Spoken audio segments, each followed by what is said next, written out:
পদার্থবিজ্ঞান প্রথম পত্রে আমাদের টোটাল 10টা চ্যাপ্টার আছে। 1 ভৌত জগৎ পরিমাপ, 2 ভেক্টর, 3 গতিবিদ্যা, 4 নিউটনিয়ান বলবিদ্যা, 5 কাজ শক্তি ক্ষমতা, 6 মহাকর্ষ অভিকর্ষ, 7 পদার্থের গাঠনিক ধর্ম, 8 পর্যায়ভিত্তিক গতি, 9 তরঙ্গ, 10 আদর্শ গ্যাস ও গ্যাসের গতিতত্ত্ব। এই টোটাল 10টা চ্যাপ্টার থেকে আমাদের প্রশ্ন আসবে কয়টা? 8টা। যেহেতু প্র্যাকটিক্যাল আছে 25 অধিক শেষ, আবার এমসিকিউ তে 25 50 শেষ, আর 50 মার্কের অ্যানসার করতে হবে, অর্থাৎ 8টা সৃজনশীল প্রশ্ন আসবে। লিখতে হবে কয়টা? 5টা।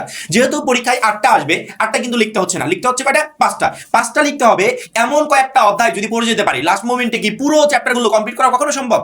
কখনো সম্ভব না। তুমি যদি পুরো বই কমপ্লিট করতে যাও, এইভাবে তোমার কতগুলো সাবজেক্ট আছে, কতগুলো পার্ট আছে, প্রত্যেকটা পার্ট তুমি কমপ্লিট করতে পারবে? কমপ্লিট করতে পারবে না। এই জন্য লাস্ট মোমেন্টে আমরা অল্প কিছু চ্যাপ্টার পড়বো, যাতে ওইখান থেকে 5 সেট প্রশ্ন আমি পরীক্ষার হলে ইজিলি কমন পেয়ে যাই। এবং কোন চ্যাপ্টারগুলো পড়লে 5 সেট প্রশ্ন কমন আসবে, বা কোন চ্যাপ্টারগুলো থেকে পরীক্ষায় প্রশ্ন কমন আসার সম্ভাবনা আছে, সেই চ্যাপ্টারগুলো আমাদেরকে পড়তে হবে। আমরা টোটালি বিগত 10 বছরের বোর্ড প্রশ্ন অ্যানালাইসিস করেছি। অ্যানালাইসিস করার পরবর্তীতে যে চ্যাপ্টারগুলো 26 এর জন্য সবচেয়ে গুরুত্বপূর্ণ, যেগুলো থেকে প্রশ্ন হবে, সেই চ্যাপ্টারগুলোকে আলাদা করেছি। পরবর্তীতে শিক্ষার্থীদের বলেছি এই চ্যাপ্টারগুলো পড়ো।